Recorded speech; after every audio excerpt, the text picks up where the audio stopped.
diving back into the very, very cute and colourful world of Lego Animal Crossing.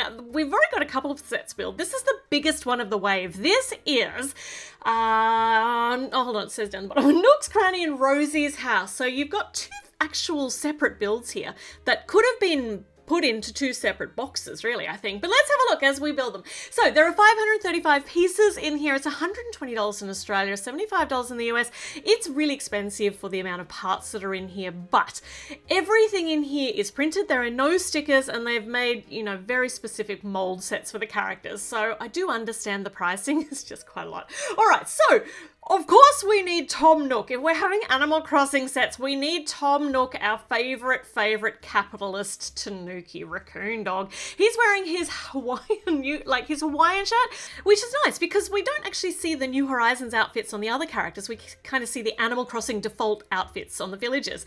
So yeah, that's really awesome.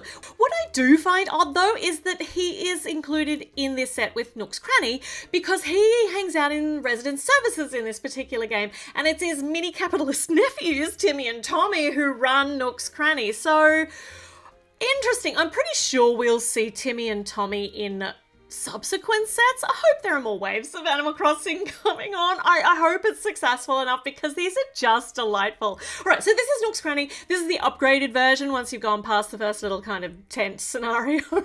And the fact that we have a reasonably simplistic build means that we're going to find out what's on the inside pretty fast. But I do love the actual putting together of these buildings. They're simplistic, but the whole game is simplistic. The whole idea of Animal Crossing is just nice and chilled. Now, I love the fact that we also have got little party hats included in all the sets, though I don't know that there was a party hat in Bunny's Outdoor Adventures. Anyway, it's so that the characters can be included in all of the celebrations and they can go to the parties. So they've got little gold party hats. I really like that.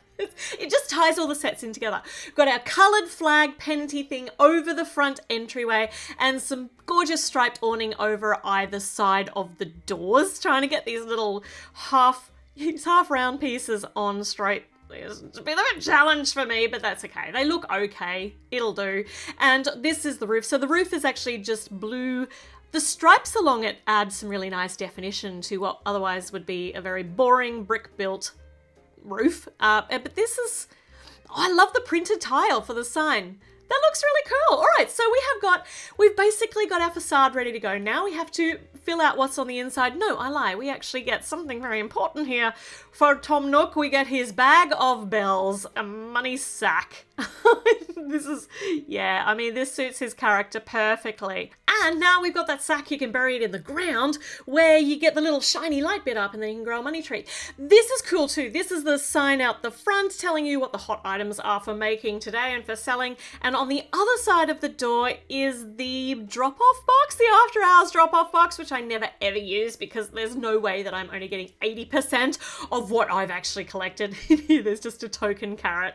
Actually, I do sometimes just put in the trees that I dig up if I'm doing them after hours because they just take up a lot of space and they're not worth very much. On the inside, let's find out what Nook's Cranny has got on sale today. We've got a pink guitar on its little stand.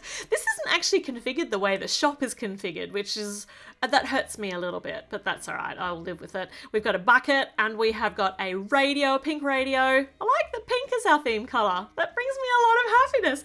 And this is the checkout with just a single little bell on it. And on the others, we've got one more thing over here to sell. We've got another plant in a pot, different plant. Don't know what that would be. Over in the other barrel, we have got some tools, and in the fridge, what's in the fridge today? In the cupboard, we have got a printed piece of the fish bait. This is so good. And, hold on. Yeah, it is fish bait. And I thought, is it medicine? No, it's fish bait. And we've got the flower seeds, and we have got some DIY, expanded DIY recipes. And that's it for the inside. It's pretty simple, but, there's enough there to really bring a lot of fun just interacting with this set.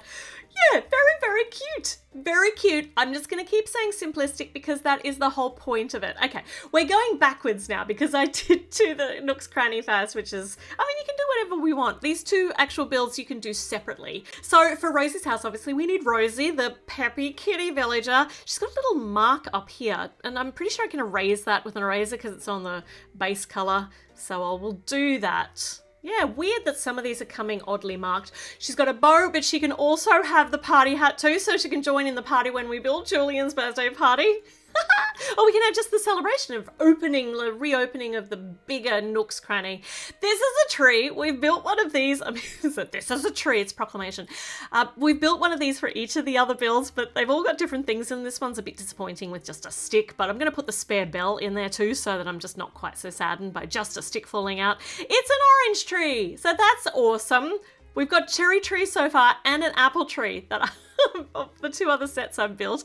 So we've shaken the tree and we've got a stick out of it because, of course. And it's mushroom season, which is one of my favorites. Seems like mushroom season's very short. And the flower here for Rosie's house around the... Oh, that's not the same sort of flower as the other flowers we put on the other side. Anyway, they're hyacinths. They look like hyacinths, pink hyacinths.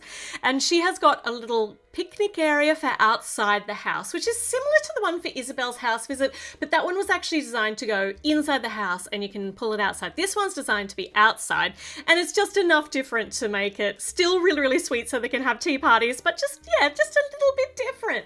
She's got a bicycle to do a bit of a cycling around the island. I mean, I've not seen a single one of the villagers on my island actually using the bicycles that I litter the island with, so this is a first for me. We're up to the next bag of this part of the build though, and now we're starting on her house. So it's got a purple base, we got little green outcrops, of course, to attach to our greenery parts too, and this is going to be the inside. So we'll get around. This is all the same sort of format as the other house that we did, that's Fauna's house. So I mean, they are designed to be customizable and you can change them in and out. You can change out the roofs, you can change out the windows as well, and obviously you can swap around the furniture too.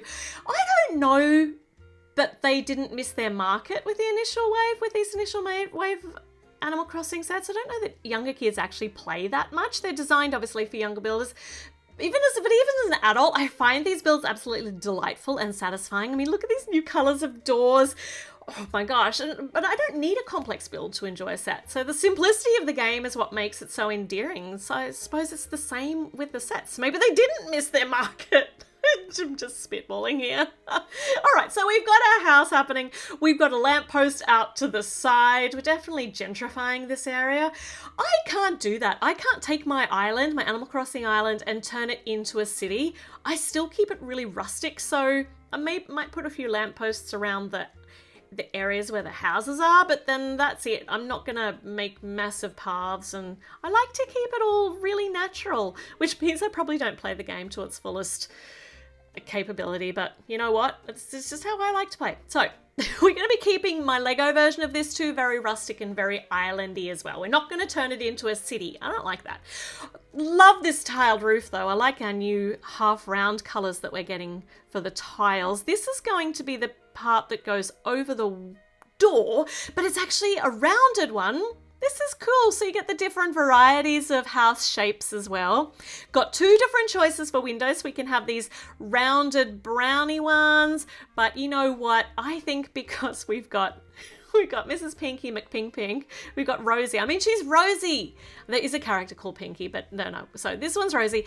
So she's going to have the pink windows. Put the bicycle around. Can't put the bicycle around there. We'll just leave the bicycle alone at the moment, because around here we get some more foliage. Got one of these flowers, which is not the hyacinth. It's okay. Okay, I should not get too hung up on the different sorts of flowers that are in here. We have got a KK album. We've got the bubble gum. So cute, these printed tiles. And now we've got all the furniture to put together for the inside of the house. And this is the funnest part for me, because I just love furnishing houses. And it's up to you how you want to configure this furniture.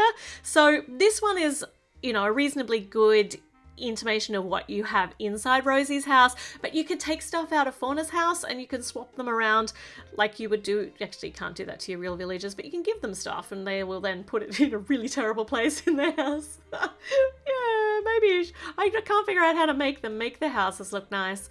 Okay, so we have got a chair, we have got a bed with a pretty little patchwork quilt, which I've managed to make those squares reasonably well lined up, only reasonably. This is our stovetop, little cooking area.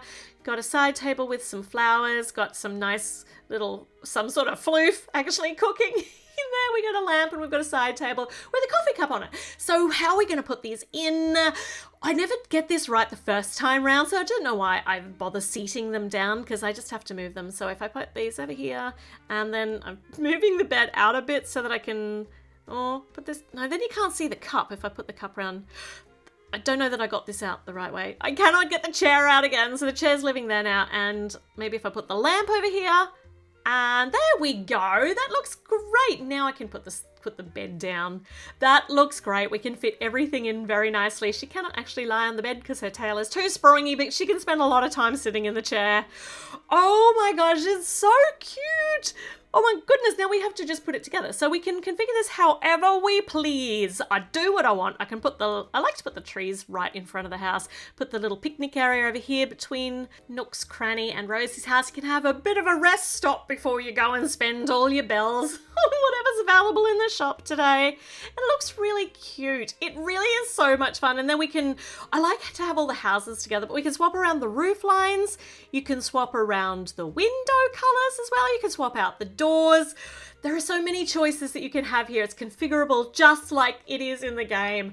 All right, I think there's only one set left to go. I might be wrong. Julian's birthday party. No, there's also the little tiny poly bag with Maple in it too. Maple's on my island, so I've got to build that too. It's going to be adorable. She's so cute. All right, but let me know about the cuteness of this set. Let me know your thoughts, whether this is one you're going to add to your collection, and check back in because more videos are coming up really soon. So I'll see you then. Bye.